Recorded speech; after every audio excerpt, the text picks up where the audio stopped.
yo, and welcome to NXT Talk, the show where we chat about all things NXT. We're your hosts, I'm Boris, and as always, I am joined by Matt.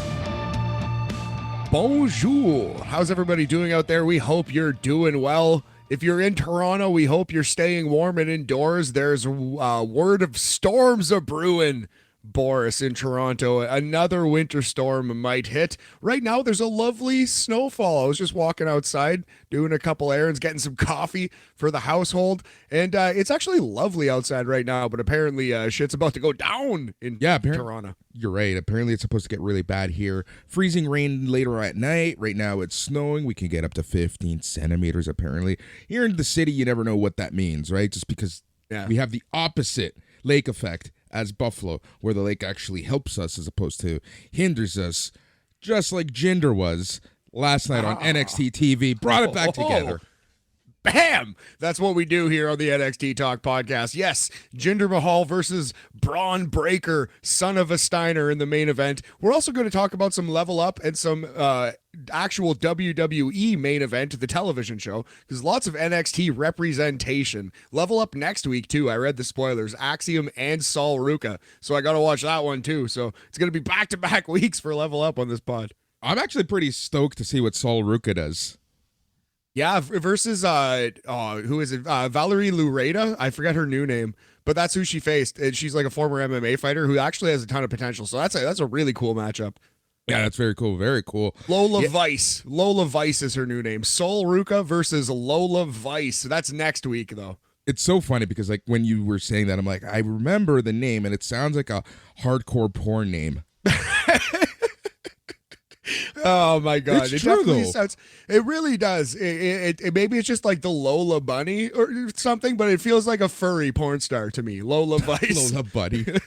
No, it's true. Like that's the thing. Like, it's just so freaking funny. But I didn't want to say anything until we knew the name for sure, because that could just be like in my dreams. But I know I read that somewhere. Just could be something that you Googled the other night. Anyway, Boris, shall we talk about pro wrestling? How are you doing today, big homie? I'm doing all right, man. Just craziness this week. Honestly, as you know, it's been absolutely nonstop with my day job. Literally been working from like 6 a.m. until like 8 p.m. and then usually have other stuff to do, whether it be SNME or Slam. It's just been crazy, and probably another week of this stuff going on at work. Very good stuff. I'm gonna wait to talk about it just because literally the news is just going out right now. And legally, I want to make sure that I'm good. But nothing but good news there. Man, it's just crazy. How are you? What's going on in the life of the Matt? I'm pretty well. I got a couple days off, which is welcome. I was working hard yesterday. We were off for family day, right? So at the store, we're always way behind. Usually on an average day, we'll ship out 80 packages, maybe 100-ish now, because we're getting a little more popular and it's busy season. So let's say on average between 80 and 100, we shipped out 260 packages. And a lot of that is me just packing boxes, just going as hard as I can all day. So I worked very, very hard. It was a lot of fun. Get a podcast going, get a rhythm going, and I'm in my zone, you know what I mean? The day goes quick and I get some money out of it. So hey, life is good. And now I'm off for a couple days to recuperate and I guess stay inside, big homie. Yeah. No, I'm just thinking, my stairs, got to make sure that they get at least salted. Oh, yeah, that's a really good call. Yeah. I can actually probably do that for you. Yeah, just head down, throw some salt. A little sprinkly. Little sprinkly on the stairs. Exactly. All right, man. There was something else I wanted to talk about, but I forget what it was. It's so funny. Like yesterday at work, we have this troubling customer who just like, they're one of those customers, right? Who and this happens a lot in tech and especially consulting, where customers are spending money to talk to you, right? They forget that you have other customers. So myself and my colleague, we're like looking up nice ways to say fuck off in an email. I might have to use these for many reasons soon. So here's one I like. I do desire we may be better strangers. I do desire we may be better strangers. But that I don't seems know. too over the top. That seems too like a douchey. Grammatically, it doesn't. Yeah, there's something off with the syntax there. Like something about that sentence doesn't seem correct to me. I don't know. Yeah, Feels like it was written by. Please remove yourself from my presence. These are way more aggressive than passive aggressive, even or passive at all. Feels like these were written by AI and an angry one. That's literally what I'm thinking. Angry man prompted this AI. That's literally what I'm thinking. Just go be you somewhere other than here. That's just rude. That one is actually openly hostile, I feel like telling someone to go F off. I don't want to deal with you. I am going to try this on ChatGPT. I do have it's closed right now. Too many essays probably. It's like ChatGPT right now. When you log on, it literally says it's at capacity right now. Wow. Yeah. I see. I was actually more scared about AI. I just listened to a podcast before we started, Plain English with Derek Thompson, the latest episode. I recommend it if you're scared about where AI is going, because it actually made me feel much better.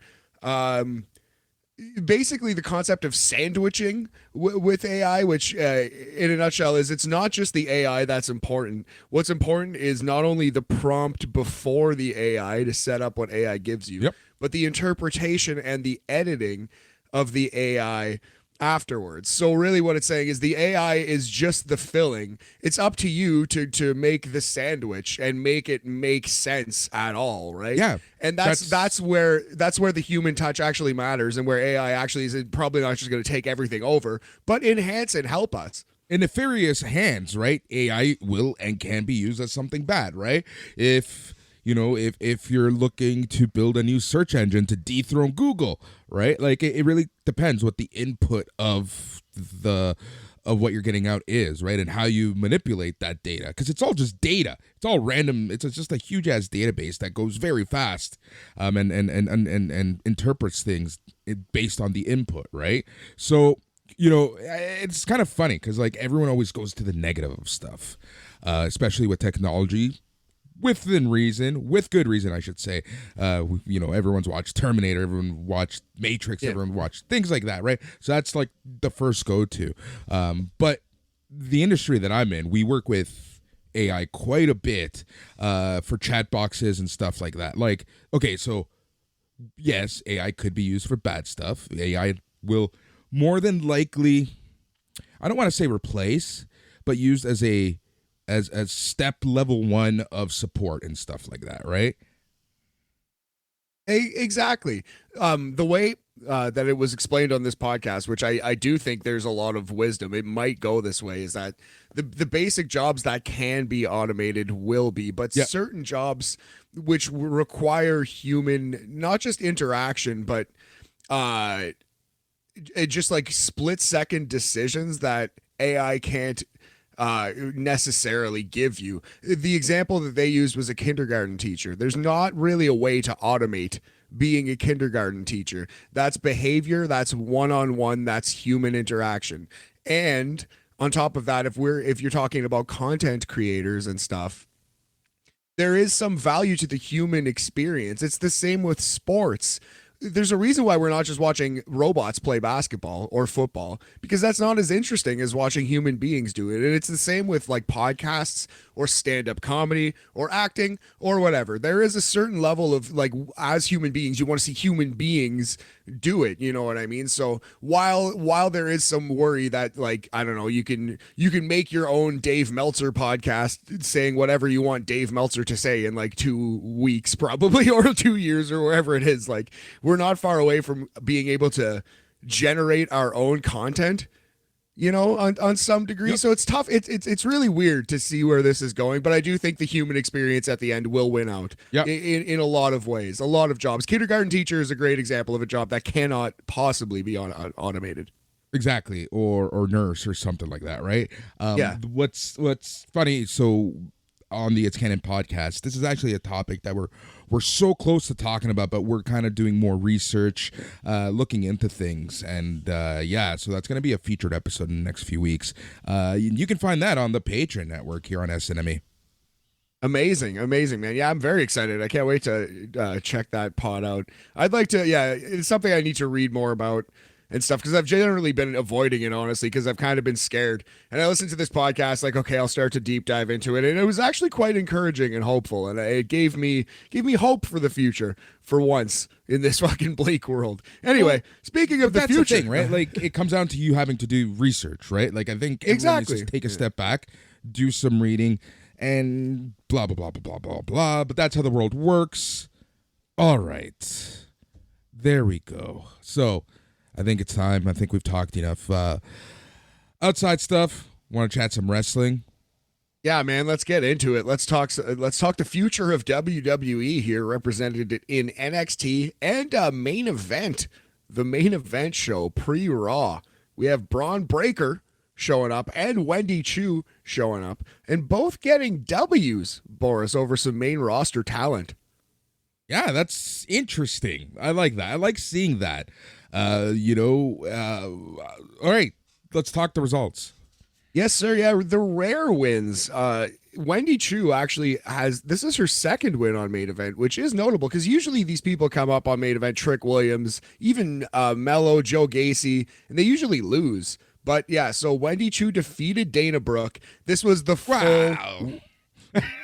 Yeah, okay, fair. I understand. I understand what you're saying. But Dana Brooke is technically a main roster superstar, Boris, and she was vanquished, defeated, pinned in the middle of the ring by Wendy Choo. This was the full Wendy Choo gimmick experience. She was sleeping on her pillow. She was rolling away slowly like Orange Cassidy. She offered Dana Brooke some of her random beverage. She won via a pillow tug of war, which she gave up on the pillow. She threw it up in the air, which caused Dana Brooke to land on her arse. And then Wendy Choo rolled her up for the pillow-assisted victory in this match. So not a 5-star Meltzer classic, not something you need to see, but Wendy Choo doing her full gimmick and getting a win on main event. How is I know this is hard to gauge, especially the way that WWE mixes their sound. How did the crowd sound to Wendy Choo's Right. So you can tell the crowd was heavily sweetened. There were a couple people who were digging it. You could see some people in the front row and some people throughout the crowd actually digging the act. But yeah, by and large, it was a lot of people going, what is this? Like I don't think it landed very well with the live crowd on this night. Okay, the cool. main roster crowd. Yeah, and they were in Brooklyn, I believe, for this episode. So that's kind of telling. It's a crowd of people who are more likely to watch NXT, I think. Yes, I would agree. Yeah, a hipper fan, Especially hipster in Brooklyn. fan. All the hipsters, the Ossington Street of New York. I love it. Yes, and Bron Breakker defeats Akira Tozawa. Good match. Not the best you've ever seen, but straightforward, hard hitting. I like Bron Breakker. Tozawa made him look like $1,000,000. At one point, Tozawa got control, hit him with a couple impressive moves, hits a nice drop kick off the top rope. Braun kicks out at 1, and he launches Tozawa, and Tozawa goes flying. Like, Akira Tozawa was trying everything he could to make this guy look like a star, and he succeeded. Bron Breakker wins with his Goldberg-esque press slam into a power slam thing. Very, very cool. How was the crowd reaction for Breakker? They liked Breakker. It seemed like they appreciated, like he wore the NXT title out, and it seemed like the crowd was like, okay, we've at least heard of this guy. He's been on Raw once or twice, and like this is gonna be interesting. He should win this match. They treated it like a bigger deal than Wendy Choo for sure. And yeah, it was nice to see Bron Breakker with the NXT title and the pink numbers singlet, a la Papa Rick Steiner. That's very cool. Very cool. That's a nice little sweet story for NXT. I'm really digging main event and what main event has turned into over the past several months. Yeah, it's basically just NXT wrestler versus main roster wrestler. Sometimes they deviate from it, but of your average 10 main event episodes, 8 or 9 are NXT versus main roster. And it's one of those 2 main roster matches is Dana Brooke versus NXT woman. And then random person, probably Ali or Tozawa versus NXT male wrestler. That's hilarious. Oh, it's so funny. So we watched Level Up. This was a show. One pretty good match here, and it was the first one. Eddie Thorpe, interesting. Karl Eddie Fredricks. Thorpe. Who is Eddie Thorpe? He is formerly known as Karl Fredricks, I believe, right from the New Japan Dojo. He is a he's been seen here and there in the United States of America. He's a good wrestler. He's a bulldog in that ring. He's kind of got some Davey Richards vibes ish to him. Yeah, that's exactly who I would compare him to. Yeah. That feels right. He's like a thicker Davey Richards. So Eddie Thorpe over Dante Chen. Yeah, Thorpe looked really good in this match. I don't think he's going to be just relegated to Level Up for very long. I think he's going to start getting some play on NXT television because obviously he's ready. In terms of being an in-ring wrestler, he's one of the best in the Performance Center, right? Well, I think so. I think he's, like, considering his background, right? But I guess they just want to make sure he's factory ready. Yes, absolutely. Well put. Our second match of the evening, Zion Quinn over Obafemi. We've seen Obafemi a couple times. Obafemi, it might be. I think it was Obafemi, actually. But yeah, Zion Quinn scores a win with the Superman Punch. I guess that's his finisher. I forgot so he was now a we know. thing. Yeah, he is a thing. He's still a heel. He's a handsome bad guy. That's his character. And he's got a finishing move now. Superman Punch. So there you go. Crazy. Zion Quinn. I love the fact that we can pinpoint the exact second that his NXT run came to a halting, dancing end. Oh, the Zion Quinn, Robert Stone sing and dance fucking song off. That was the worst thing we have ever covered on a podcast. Oh my God, that was atrocious. That haunts my nightmares. I love it. Our main event of the most recent Level Up episode, Ivy Nile taps out Valentina Feroz with her behind the back Dragon Sleeper dealie. It's a good showing from Valentina. She's way better in the ring than she is as a promo. She just does not have a great grasp on English yet, God bless her, and you can see the wheels turning when she's cutting promos. But in the ring, she's way more comfortable. And this was a solid NXT Level Up main event. Much better than some I've seen. Much better than some. Very cool, very cool. I mean, now, I wonder what the hesitation is with Nile. Like, they know that they clearly trust her, they clearly like her, but she's being kept to like a certain level for some reason.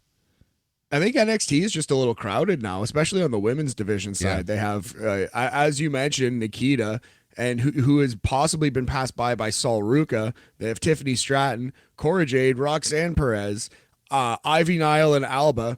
Thea Hale, Lyra. The Rock's daughter, lots of people. Lyra, lots of people to pass for young Ivy, unfortunately. But I love Ivy Nile, man. She's dope. She's really good in that ring. Yep, very cool. That's awesome, man. That sounds like a pretty good, 80 minutes of pro wrestling there? Yeah, like all things total, if you're fast forwarding a lot, it's basically under an hour. It's a quick watch. Both shows combined are under an hour. NXT Level Up is 30 minutes, and main event, you can watch both of the actual matches in 15. So nice. Yeah, it's not the worst, man. Not the worst little chunk of wrestling to digest. You're not going to see any 5-star classics, but you get some insight into where WWE might be going in the not too distant future. Yeah, we're gonna at least watch Level Up next week for sure, because Sol Ruca and Axiom, my boy Axiom, love it. All right, so let's jump into the main NXT show. So before that, what did you think of this show? I liked it overall. I had a scary feeling in my stomach that Jinder Mahal was going to win this title. Same. There was a little sneaking suspicion. So I'm very glad that Bron Breakker left as NXT champion.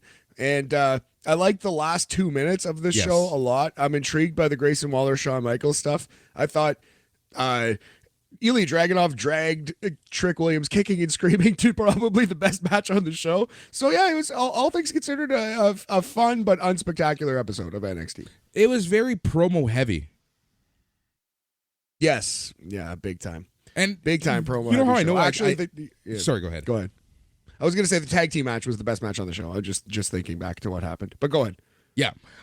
What's funny though is I can tell that a show is promo heavy, depending on how long the Slam Report takes to me. Yeah, true. So you were up till 3, 4 in the morning just tapping away notes on this? realistically, I started a little late. So I started around 8:30, and then I was probably done around 12:30. Oh dang, yeah, that is it. It sucks when you have to. It doesn't suck. It's great that you have that gig with Slam Wrestling, but it's just it's annoying when they just go heavy on the talky, and you're the one who has to summarize it. But we here will summarize it for you, the listener, in a quick and succinct and entertaining way, of course, Boris. Well, we'll try to be entertaining. All right, but before we do that, Matt, there is one last piece of business that we have to get to, and that is our rating system du jour, because we are done with star ratings, and we'd like to have a little bit of fun here on NXT Talk. So what are you thinking of this week's rating system du jour? What are we going to rate each match out of? Well, I was gonna do Jinder Mahal wins for his victory, but alas, that's a really good point as well. Yeah, yes, 5 or 6 wins for Jinder Mahal. I don't know if we could find that many. So let's just do the opposite. 3 were against Randy Orton, right? Yeah, yeah, true. Yeah, that's a great call. I'm sure he won like whatever number 1 contender match or battle royal to get to the world title. That's another one. Anyway, let's just we're going to do the opposite gimmick with the Steiner brothers. Celebrate some of the great Steiner victories. We're going Steiners out of 5 on this episode to celebrate champion Bron Breakker. Big home. All right. Sounds great. All right, so the show kicks off right away with Vic Joseph, Booker T on commentary, Alicia Taylor as the ring announcer. Trick Williams makes his entrance. He's got his own music. He's got a mic, and he said he was here to prove that he's more than just talk and can back up every single word he says. He said that Dragunov can come out and wear a long robe, call himself a mad dragon, orchestrate an imaginary band, but Trick is here to beat that bum into oblivion. Ilja Dragunov comes out. He's got some new music, and my friend, we are off to the races as Ilja Dragunov went up against Trick Williams. Yes, I love Trick Williams' little promo on the way to the ring. He got the crowd laughing, and they got this new chant. The crowd's doing like a high pitch, like "whoop that Trick" when he comes out. It's all right. It's working for him. It's like the second or third time that they've done it. It's kind of starting to catch on, this "whoop that Trick" chant. So Trick Williams, yet again, he gets 30 seconds to a minute on the microphone every week, and he always knocks it out of the park. This man is an excellent promo. Yeah, and this guy has also learned a thing or two in the ring since we started watching him when 2.0 started. Yeah, so this was a sloppy match. It wasn't the smoothest, but it was a good wrestling match. It felt like a fight. That's what I liked about it. It felt like a fight. Trick Williams isn't in there dancing. He's a fighter in that ring, and that's why his matches are always going to be somewhat entertaining, at least to me, because that's the style I like. I want wrestling to seem like a simulated fight, not a choreographed dance. I'll remember that sentence, and I have it on tape. Just generally speaking, I still like the Young Bucks too. I know. Just being a dick. And that's the thing, right? And Ilja Dragunov, it's his style also is just like that, right? Like he's kind of I'm not going to say sloppy in the sense that he hurts people. He's sloppy in the sense that he looks like he's just, throws caution to the wind when he's in the ring. Yeah, he's reckless almost, but in a good way. He looks reckless. I'm sure he's hitting people hard too, but I don't know. I had a lot of time for this match. I thought it was an interesting match more than it was a good match, but I was intrigued the entire time at least. And Ilja Dragunov got quite a bit of offense. Like, he got a lot more than I thought he would. But I guess the story they were going with was Ilja Dragunov is the full-time, like, he's been a wrestler for a long time. Trick Williams is still learning the ropes, right? So I guess that's kind of what they were going with. And in the middle of the match, JD McDonough comes down. He joins the commentary. Trick had Ilja in a cravat back, and from the break, Ilja escapes. They start hitting elbows. He gets some more back and forth. Ilja constantly trips Trick a lot. Ilja hits him with an enziguri. Ilja then reverses a cyclone kick into a power bomb. Trick kicked out of a pin, but Ilja followed that up with a basement forearm. Trick tried to escape, but Ilja hit him with a deadlift German suplex. He then preps himself and hits him with a Torpedo Moscow for the win in 13 minutes, 5 seconds. Very fun match, very good match. Best match of Trick Williams' career, and a pretty damn good outing for Ilja Dragunov, in my opinion. I think so, man. I really don't have much else to add. What's the better Trick Williams match? Obviously Williams versus Dragunov, 13 minutes on NXT. I think that's safely his best match to date. Good stuff overall. 3 Rick Steiners out of 5. Papa of Bron Breakker for this one. We see a Jinder Mahal promo. Jinder's hyping his match against Bron Breakker. He talks about how Bron Breakker lost the title to Dolph Ziggler before Stand and Deliver, and Jinder is about to do the same this year. Jinder talked about how he's the master of shocking victories, the most famous being his victory against your boy, Randy Orton. Jinder said he's going to be the new NXT champion. Oh, man. Jinder versus Randy. A heartbreaker for the ages. Yeah, so Jinder Mahal coming for that title. Boy, I'm glad it didn't actually happen. Right? Fallon Henley was in the back. She's trying to call Brooks Jensen to apologize over the Valentine's Day snafu. Brooks won't answer. Josh Briggs shows up to chat with Fallon. Briggs said he's just trying to keep the team together.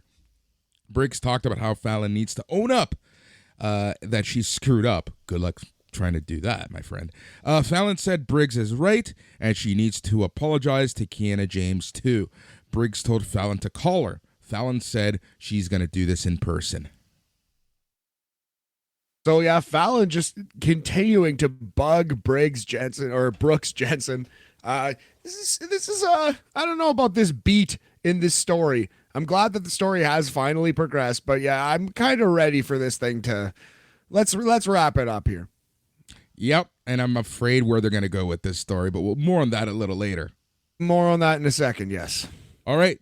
I really enjoyed this next video package, and that's we see Meiko Satomura holding a training session for a bunch of unnamed NXT wrestlers. Roxanne Perez ran in last minute to ask if she could join the training session. Meiko said she could. They ran through various exercises where everyone other than Roxanne Perez got gassed out. After some squats and after everyone else left, Perez gave Meiko an arigato for good training. Perez was about to leave, but Meiko told her to turn back because that was just the warm-up. We then get a to-be-continued graphic. Yeah, again, I understand people criticizing this, saying like Roxanne is way too, I don't know, she's not coming off as a champion. She's way too much of a geek, for lack of a better term here, sucking up to the veteran. Yeah. I like this. I like it that you don't usually see a champion showing this level of respect. Go ahead. That's exactly it. Yes, Roxanne Perez is NXT champion. She is the developmental champion. Meiko Satomura, living legend. Why wouldn't Roxanne Perez want to be in a training session with a living legend? Absolutely. Positively agree. This is a babyface versus babyface build. And this is what they're doing with Roxanne Perez. It's what they've been doing this whole time. You know what's funny?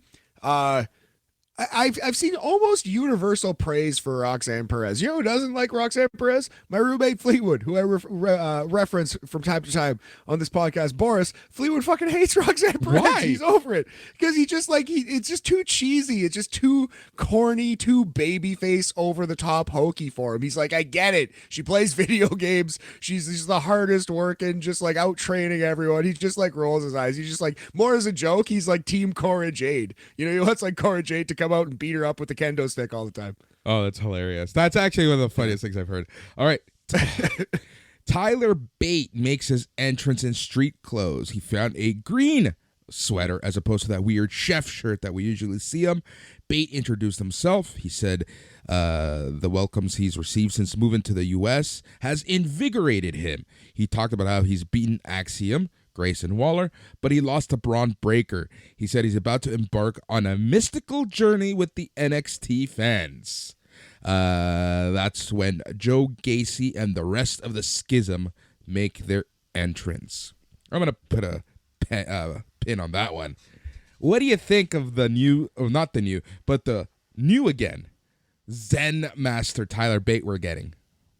I like Zen Master, well spoken, intelligent Tyler Bate. This promo was awkward though.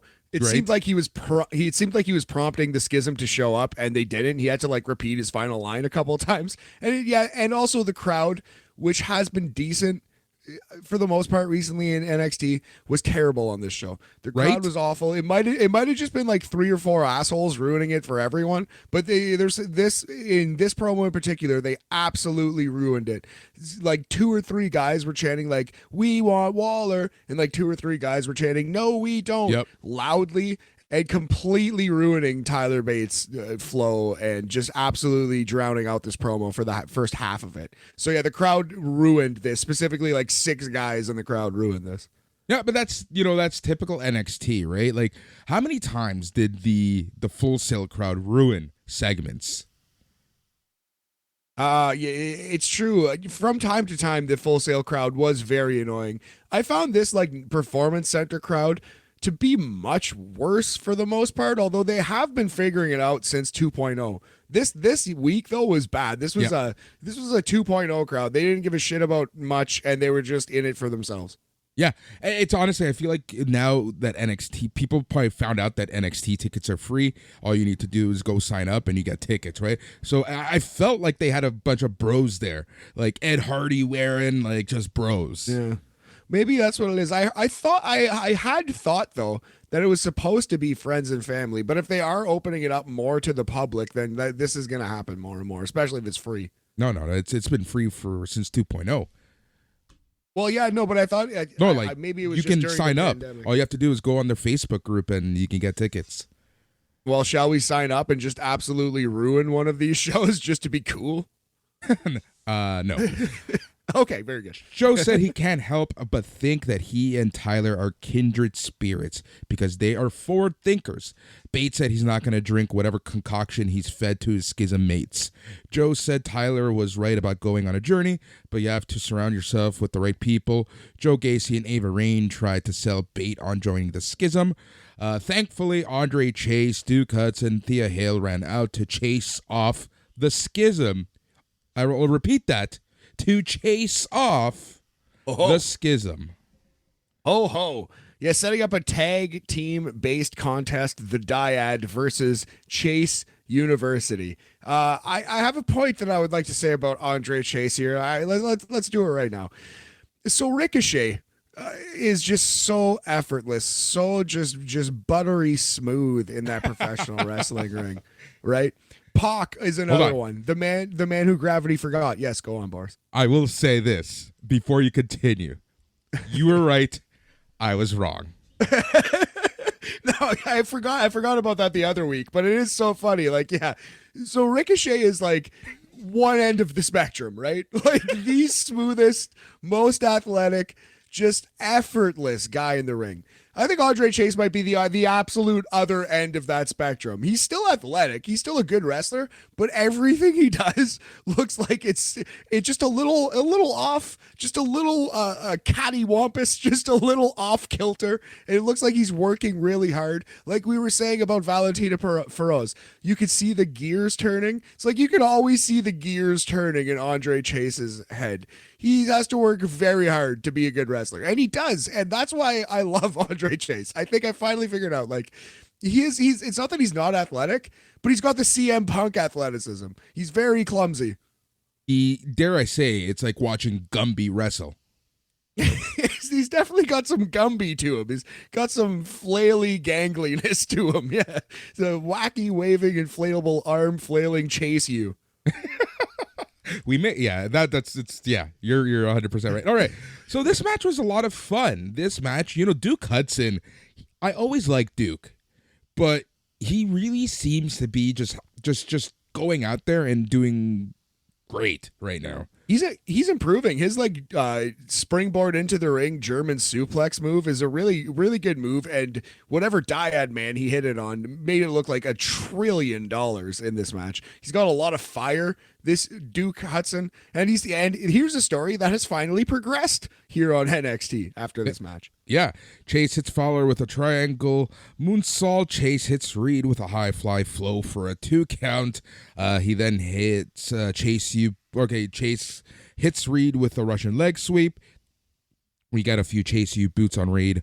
He goes to check on Hale when Ava Rain showed up around her.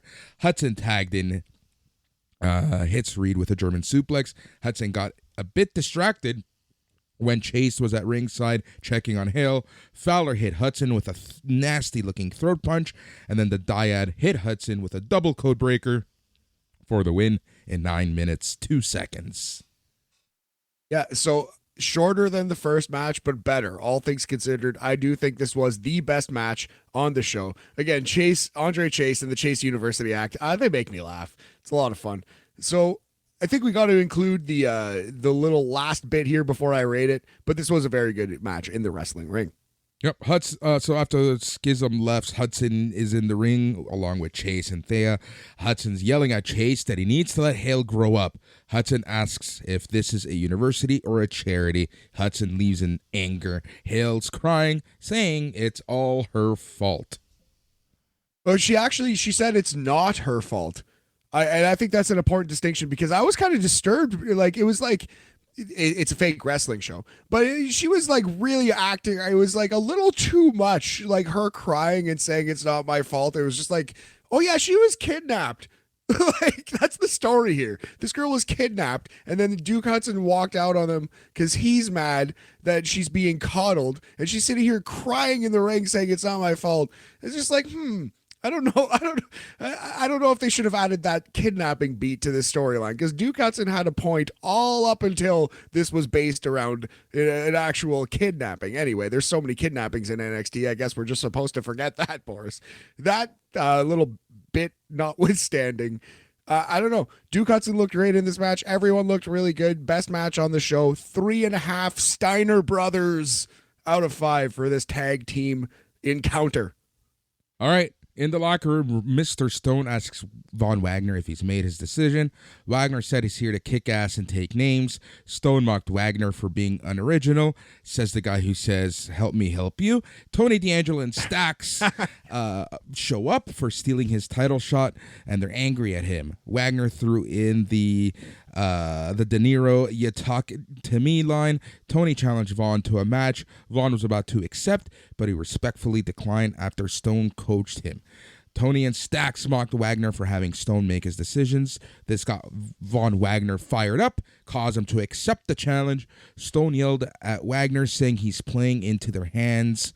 Von Wagner tells him to shut up. Wagner and Stone at odds here. So, yeah, this Von Wagner, he just won't listen. He just won't listen to reason.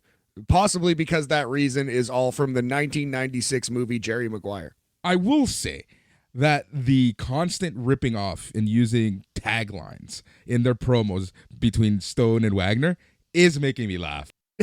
I mean, it's something. It definitely fits Robert Stone and his wacky gimmick and persona. Like I said, man, just put this guy back in the ring. He was Robbie E in TNA. He was decent. Just throw him back in the ring at this point. Why not? I'm ready for Robert Stone versus Von Wagner. I can honestly see that's where this is heading. Is Von Wagner is going to go on a huge losing streak, and he's going to say, well, if you can do better, go ahead. And then actually he might win a match or two, Robert Stone. And then he's going to win a match or two. Von Wagner's going to get jealous, going to beat him up, sets up a match, stand and deliver. Boom, bam, delivered. Wow. There you go, Boris. Fantasy book, a main event in any arena in this great nation. Or opening match of a... Anyways. Opening match in an armory somewhere. The hardest working reporter in all of professional wrestling, Mackenzie Mitchell, is with Drew Gulak and Charlie Dempsey. She asks Gulak why he turned his back on a friend in Hank Walker. Gulak said Walker isn't a friend, but just a student asking for help. Gulak said Walker is a nice guy, but he said Walker isn't ruthless. Ruthless is more Charlie Dempsey. They walk out together. So yes, it looks like Hank Walker's going to have to find him a partner to face these guys. Yep.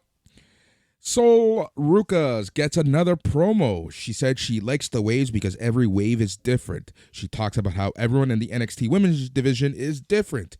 Ruka talks about sucking at first when she tries something new, but she feels good when she makes it work. Ruka was shown perfecting a kickflip from a handstand on a skateboard. She said she's looking forward to getting back in the ring with Zoe Stark. Interesting. Also sets up a natural feud with Cora Jade, woman who can't actually skateboard, versus Sol Ruka, such a good athlete who she just does handstand skateboard tricks just for funsies. Yep. All right. The next match was JC Jane versus Indy Hartwell. This match went only 5 minutes. I'll just quickly go through this one. You can add your thoughts right after. So this match saw Hartwell trying to come back a little bit. She gets some lariats. Jane then gets a neck breaker and a senton. Hartwell escapes and rallies with some right hands after a lock. Hartwell hit Jane with a spine buster for a 2 count. Jane turned the tables, tossed Hartwell into the corner. Jane hits Hartwell with a cannonball. Jane gave Hartwell a kiss on the head and then smashed her head into the second rope with a boot. Jane lifted Indy for a second boot, but Gigi Dolan runs in, gets the DQ. JC Jane wins by DQ in 5 minutes. After the match, Dolan is beating up Jane. She tosses Jane into the barricades. Dolan chases Jane into the back, and the peasants rejoice.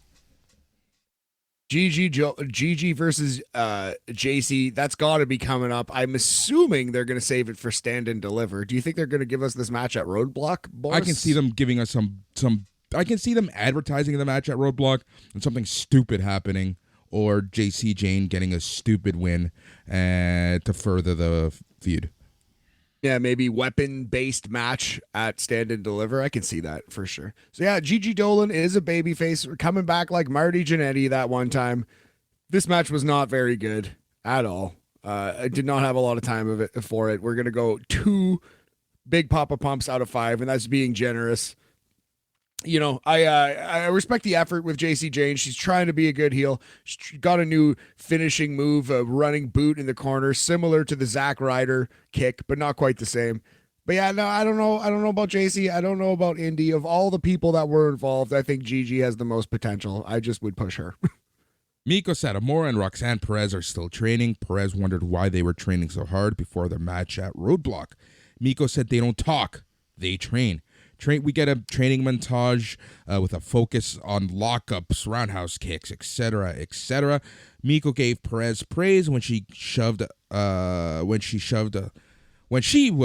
by a shoulder tackle. Miko said when they face each other in 2 weeks, Perez's strength is going to have to come from the heart and mind, not from the muscles. Yes, and that is looking like our main event of Roadblock, which will be on March 7th, NXT. Man, that's going to be a really good match. Roxanne and Miko, if they give them 15, 20 minutes, that could contend for a spot on our list at the end of the year even. Miko is an incredible wrestler. Agreed. Really looking forward to that.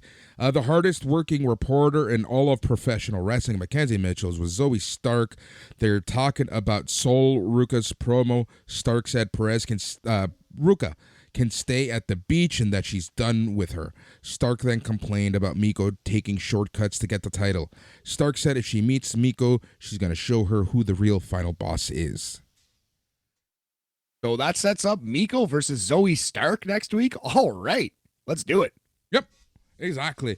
All right, let us get to the next match, which was the NXT Tag Team Champions Gallus, Mark Coffey, and Wolfgang versus Idris Enofi and Malik Blade in a non-title match. Man, Idris and Malik Blade, they're incredibly athletic, but they're very sloppy. They're on the Andre Chase scale. Like I don't think a single move in this match was hit cleanly by them. Oh man.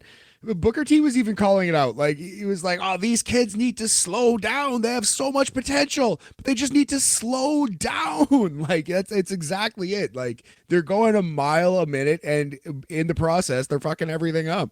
I hope that people watch back and listen to Booker T's commentary and then ask him about it after the fact, right? Because you have Booker T being forced to watch and call your match every single week, right?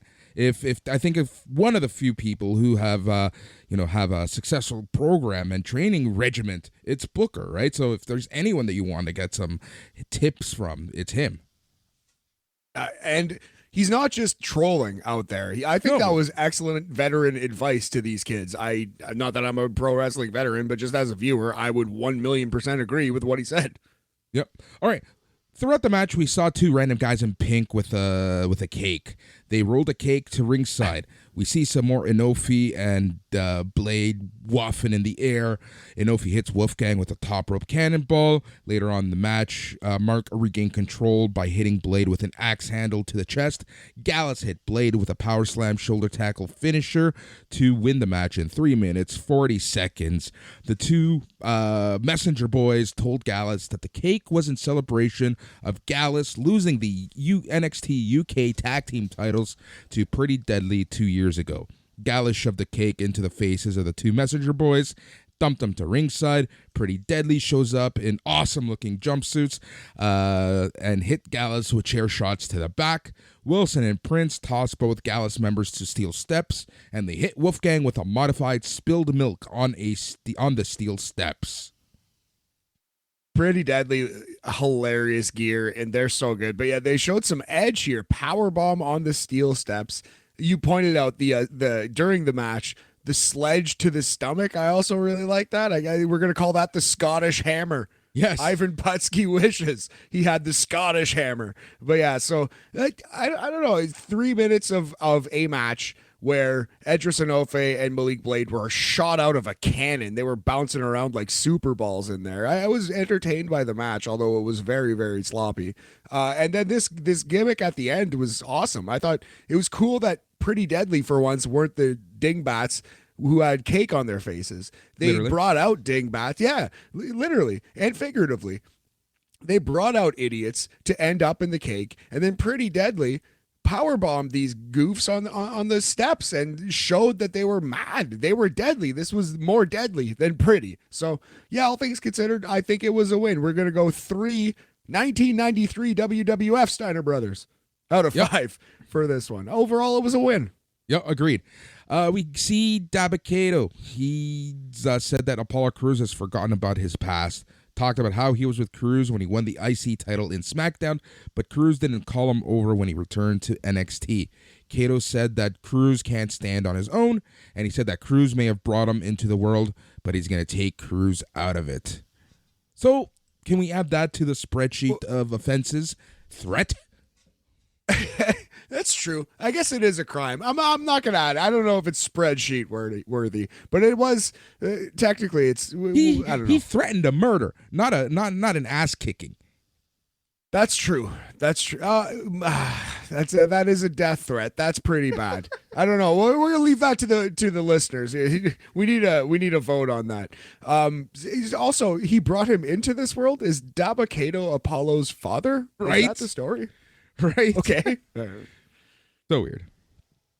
All right. Very strange. Stevie Turner checks in from her stream. She said the subject of her stream this week is Lyra Valkyria. She talked about how Lyra follows the Morgan, which is a mythical Irish lore involving crows. She said that Lyra is talented, but she's going to face Stevie Turner soon. Vic Joseph tried to get a question in as Stevie cuts him off. So Stevie versus Lyra is actually intriguing. I like that. These always just crack me up. I just always think, you don't let these people do this for real. Why is this a character on your show? Hey, we have a character for you. You're going to be a Twitch streamer. Oh, cool. Can I start a Twitch account? You're fucking fired. You know what I mean? Like, what are you doing, NXT? Like, I don't get it. Yeah, it's hilarious. Also, where's Cora Jade? Weren't her and Lyra supposed to have a match a few weeks ago? I think she's injured. I think that's my fan theory explanation. That's I bet you she got injured in training or has a COVID issue or something like that, because that's the only explanation for her to just be removed from all relevant NXT doings, happenings, goings on. You know, I bet you she's hurt. Tony D'Angelo was chanting Stax Lorenzo versus Von Wagner with Mr. Stone. All right, so D'Angelo hit Wagner with a bunch of gut punches. Wagner got to his feet. hits D'Angelo with a big boot. Vaughn distracted himself by getting at Mr. Stone's face. He's trying so hard to impress him. Are you not entertained? He might as well be asking. Mr. Stone is just sitting in a chair outside. Tony comes back, tosses Wagner into the corner. Tony then rallies with Wagner with lariats and a belly-to-belly suplex. He plants Vaughn with a spine buster. Tony D'Angelo then hits Wagner with a pop-up scoop slam for the very, very clean win. Yeah, not the best wrestling match you've ever seen. I'm impressed with Tony D'Angelo's level at this point in his career. The fact that he is as good as he is impressive. He held together a match with Von Wagner, I think, which is, I mean, Godspeed to you. But it wasn't a very good match. Yet again, another like below average, slightly below average match. We're gonna go 2 Mama Steiners out of 5, Boris, for this one. Call your mother. Tell her you love her.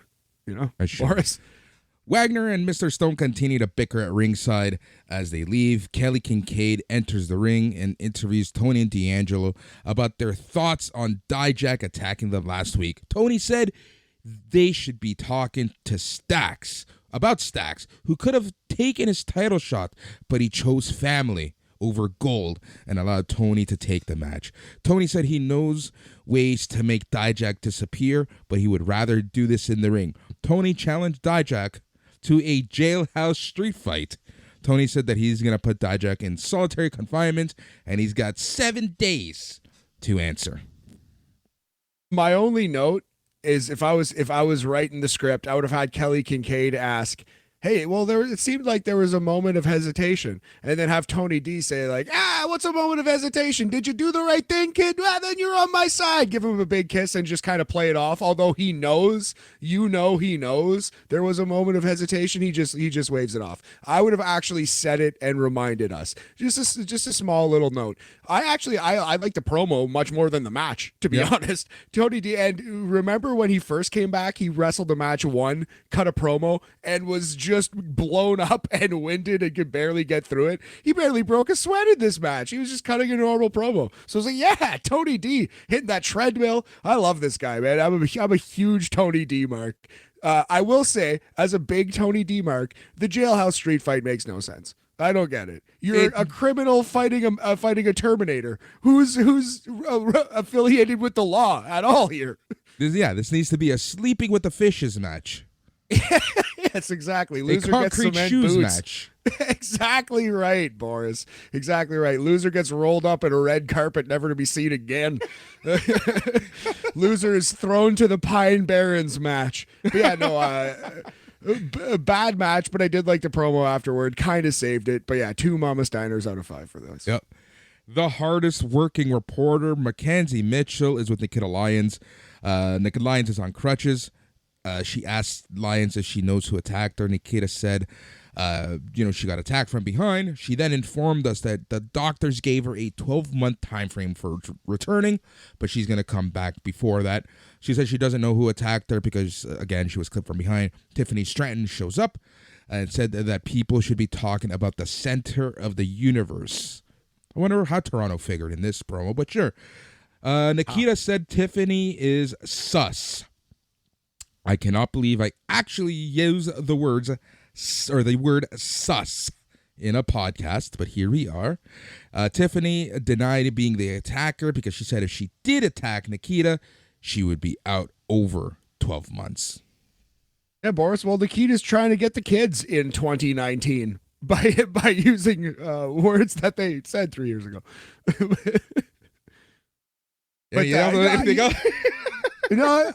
Good idea to remind people that Nikita Lyons exists, although good heavens, who could forget? Yes, Nikita, Mackenzie Mitchell, and Tiffany Stratton all here cutting this promo. Boris, I'm surprised you lived through it. But no, good stuff. Good stuff. Reminding us that Tiffany Stratton is indeed a bitch, and though she did not attack Nikita Lyons, this is a 12-month story, and she hates her anyway. So it was fun. I liked it. Ivy Nile was psyching Tatum backstage. She looked nervous. Niall told Paxley not to listen to Isla Dawn and that she will always have Paxley's back. Paxley continued to look nervous, and she stares long into the diamond mine flag before they walk away. Oh, is Mama Shango about to convert another one? She already turned Alba Fire heel, and now she's going to turn Tatum Paxley heel. Tatum Paxley's going to join the evil girl group. I kind of like it. Goth Tatum Paxley, let's go. Trick Williams was recovering in the trainer's room. Carmelo Hayes shows up and congratulated Trick for having a good match against Ilja. Tyler Bate shows up. He also congratulated Trick. Bate gave Trick an idiom about trees and how they lead to strength. Mello introduced himself to Bate and said, "I am him." Trick and Mello left the trainer's room. Fun mix here. Tyler Bate, down to earth, the least bombastic pro wrestler there ever was, a Zen master. He's talking about trees and wilderness. And Carmelo Hayes, the most in your face, the most absolutely flamboyant, cocky, arrogant. He is him in all caps. So I like this dichotomy of characters, and that sets up a match next week. Carmelo Hayes versus Tyler Bate. Hook it to my veins. We have 2 matches next week that I can't wait to see. Yeah, to say the least. Like, next week looks like a really strong show. Alba Fire versus Ivy Nile.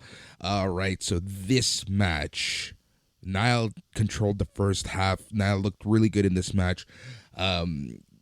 Isla Dawn tried to interfere a couple times. Fire escapes a body slam. Nile reversed a gory bomb into a roll-up for a 2 count. Nile put Fire in a dragon sleeper, but Dawn got on the apron again, and this time did cause a distraction. Nile accidentally walked into Paxley, who was also on the apron. Fire hit Nile with a super kick gory bomb combo for the win in 3 minutes, 2 seconds.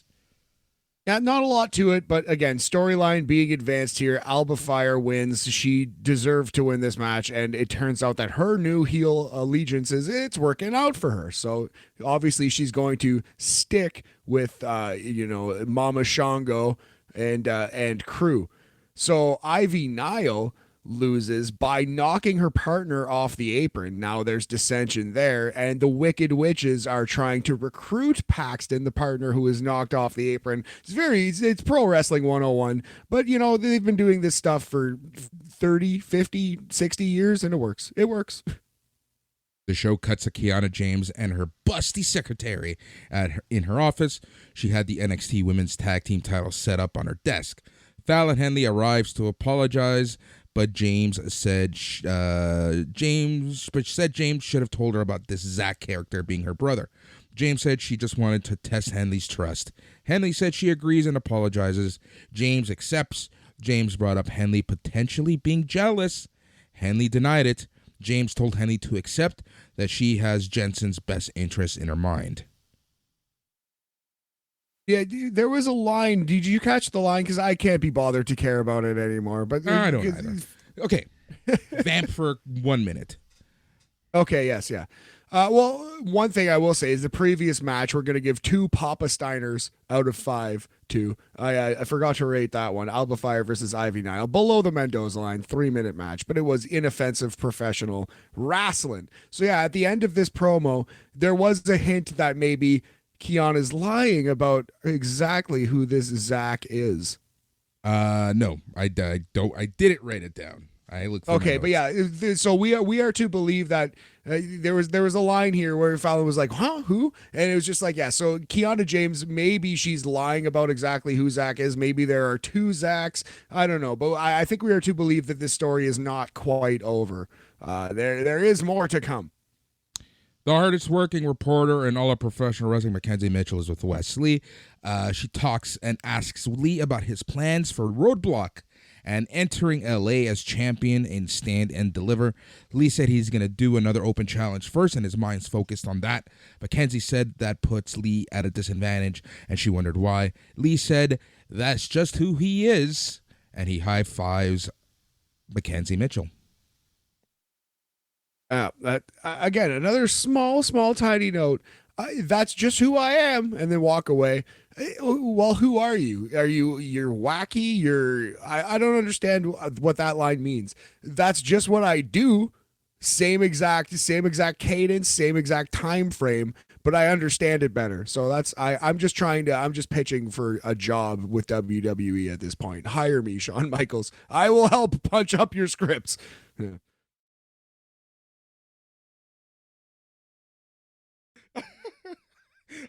I hit record already.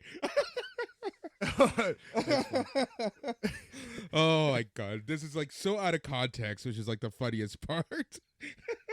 So for a quick look behind the curtain, we actually had to stop at that exact moment. Boris had something happening, so he was like, "So what do we have left?" So I was like, "Oh, just sell the Shawn Michaels joke I just made it onto the main event," and it actually cracked him up for real. So this is good. That's a good sell, buddy. Thank you. Anytime, man. Oh my god, like that's why I just hit record. I'm like, I don't know how to sell a joke if it's not funny. But it was funny. How dare you? Funny. It was funny. It was funny. It was funny. But it just. Oh my god. Oh my god. Good times. 45 seconds of me laughing. I am so sorry. Yeah, you got that tired laugh going on, you just sometimes it just hits you, right? I'm glad. I feel like you needed that laugh, buddy. I'm glad to have been part of it. Did. All right, it's time for the NXT World. No, it's the NXT Championship. It's not the World Championship. NXT Championship. Not a world title. It is just a title. Bron Breakker with 2 Ks and a C because he's champion versus Jinder Mahal. All right, so I, like you, was very concerned that Jinder was going to win. I just had this feeling in the back of my mind, but I'm so glad they didn't end up going that route. And I'm not going to say Jinder looked great in this match, but he is a good notch to Breakker's belt. Absolutely. You know what I would have done? Because nobody kicks out of the Colossus. It is a very protected finishing move. I'd have had him kick out of the Colossus. If you're going to do Bron Breakker versus Jinder Mahal, might as well go all the way with it. And that would have been an excellent near fall. If Jinder would have actually hit his finisher in the middle of the ring on Bron Breakker, I would have believed that would have been the end of the match. And I would have said, holy shit, they're going to give the title to Jinder. And when Bron would have kicked out of it, it would have worked on me. It's like they went halfway there, right? Like by him escaping the Colossus. It's like, no. Yes. And dude, that was honestly in my notes. It's like, wish he got the Colossus in. Because it's like Baron Corbin's finisher, right? Super protective. Super protective. Like, Sami Zayn kicked out of it on Raw. I think that's the second person to kick out of it outside of whoever kicked out of it last WrestleMania. I actually really like that Sami versus Baron Corbin match too. I was impressed. Sami is such a good wrestler. Oh my god, how is he not the world champion right now? You fools. Anyway, let's not do that again because that's a whole hour and a half podcast. But yeah, I again, while we're giving notes to NXT, that would be, I think this is an obvious note. Bron Breakker, if you're going to push him this hard, if he's going to be the #1 prospect, why not have him kick out of Jinder Mahal's finisher? Why not? I know it's protected, but that's why you protect finishers. So that one day, a Bron Breakker, your #1 prospect, can be the man who kicks out of it, right? Like, this is what the point of wrestling is, guys. When you get a moment like Sami Zayn, pull the trigger. When you have a Bron Breakker, pull the trigger the full way. I don't know, Boris. Here's the thing also, right? Like, I'm finding every Bron Breakker match so formulaic at this point, right? Which isn't a bad thing, but at the same time, it's run its course in NXT.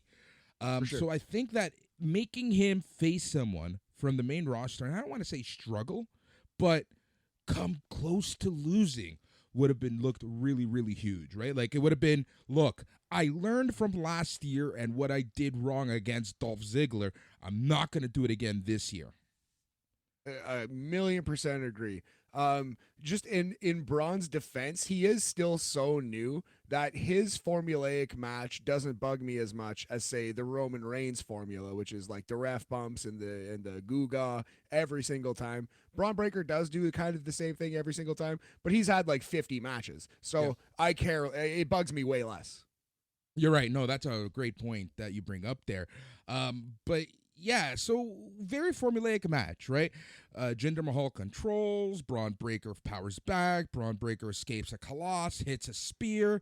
gets the 1, 2, 3. He retains after the match. Carmelo Hayes is at the crow's nest with a mic. He's about to start talking, but the show cuts.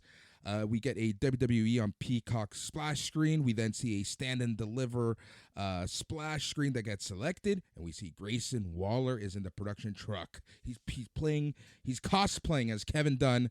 He's continuing to taunt Shawn Michaels, the Heartbreak Man. Grayson Waller challenged Shawn Michaels to appear on the Waller Effect at Roadblock. We're getting Shawn Michaels on TV. Man, last week it was like, well, we're considering, are they kind of teasing this? This week it was open. They're telling us Grayson Waller might wrestle Shawn Michaels at Stand and Deliver. That seems like the build here. I still think it's going to be a champion of Michaels' choosing, not literally a world champion, but a wrestler of Michaels' choosing. Yes. Because I think this is like realistically what I think is going to happen. They're going to do the Waller Effect, and Waller is going to decimate Michaels. Just lay him out on the Waller Effect, on the Grayson Waller Effect. Oh my, that's interesting, man. That would be really cool. I'll tell you this. For the next 2 weeks of NXT, I am pumped. I am actually pumped. Next week's NXT has 2 matches that I would pay money to see. Miko Satomura versus Zoe Stark. Zoe Stark is a great young wrestler, and Miko is an all-time legend. And Tyler Bate versus Carmelo Hayes. Guys, Tyler after Bate what? versus Carmelo Hayes. Well, Sorry, setting up the exclusive. Go ahead. No, believe me, I would stop talking for Kelly Kincaid. But yeah, no, 2 matches next week that are going to be great. I love this ending, man. They keep teasing Mello versus Breakker. They keep teasing it, and as soon as it's about to happen, something gets in the way. And this time it was Grayson Waller taking over the show. So much intrigue. Good end to NXT.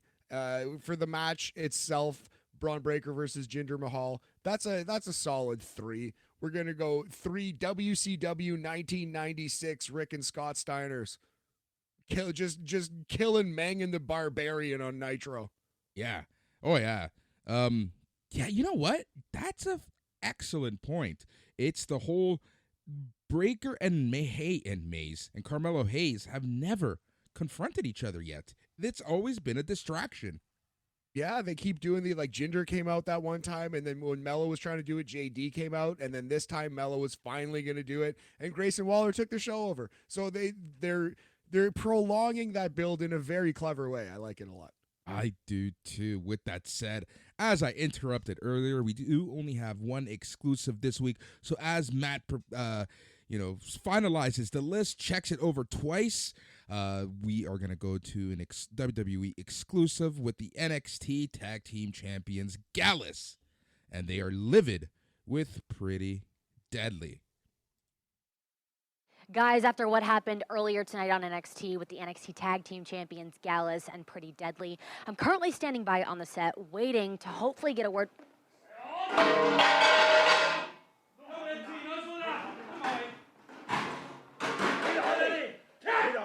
Don't lie to me. Give me the mic. Give me the mic. Where are the McKenzie? Pretty Deadly. That's taking the piss.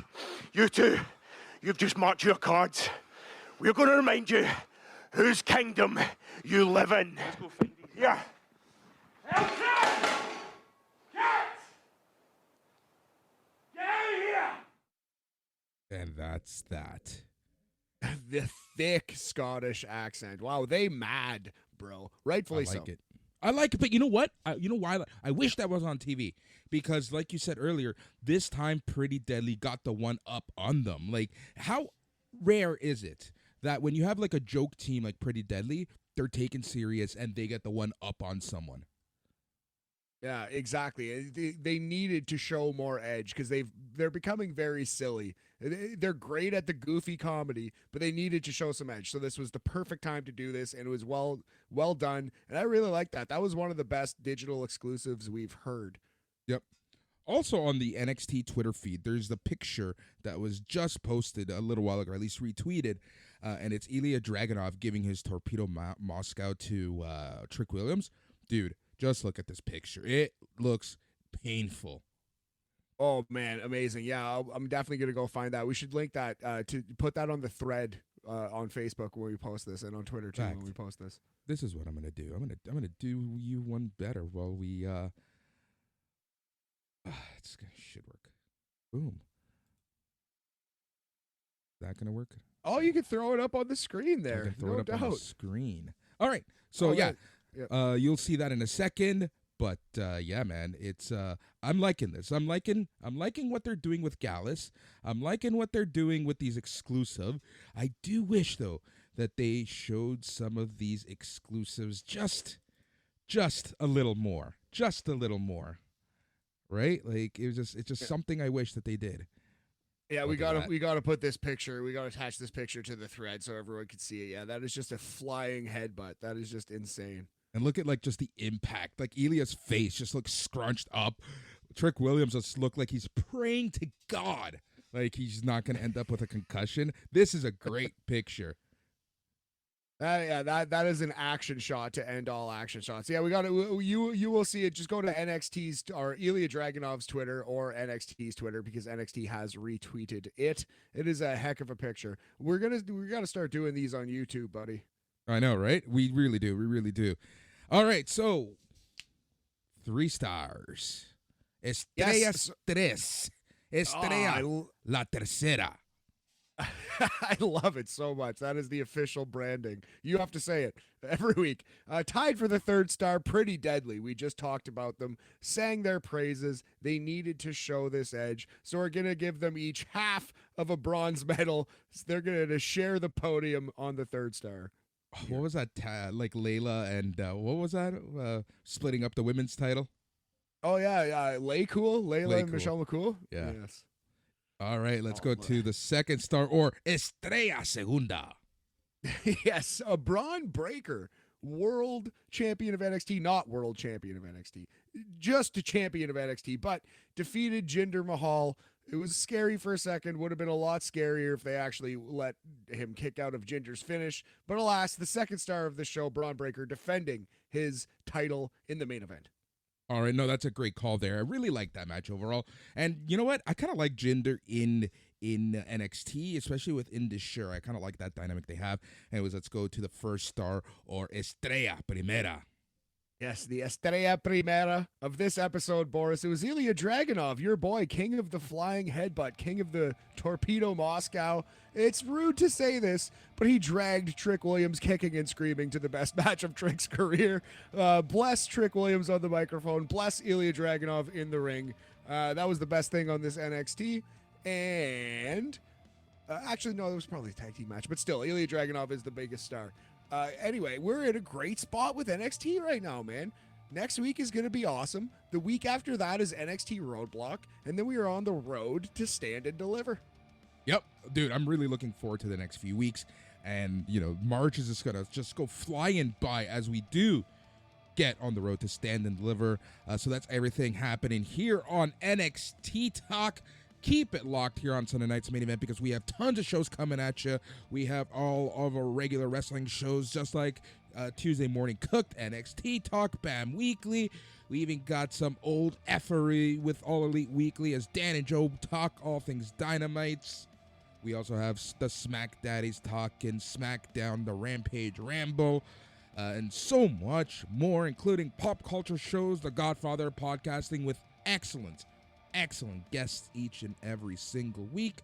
We have the It's Canon podcast where me and a bunch of buddies just love geeking out, talking what we watch, what we play, and what we are reading every single week. So much here. Got dark elevation reviews with a bit of a twist, a bit of a tang, and I really enjoyed those. So much going on here on SNME Radio. Keep it locked in.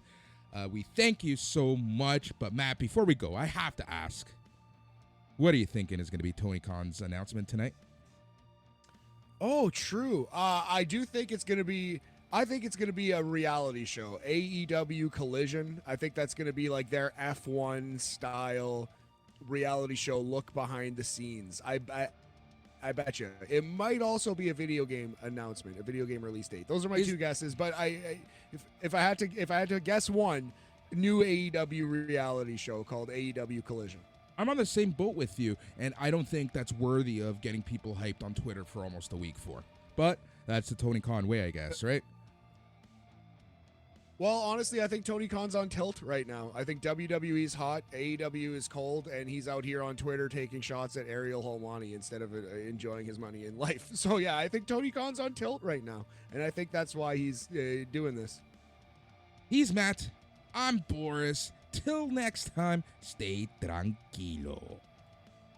Yeah.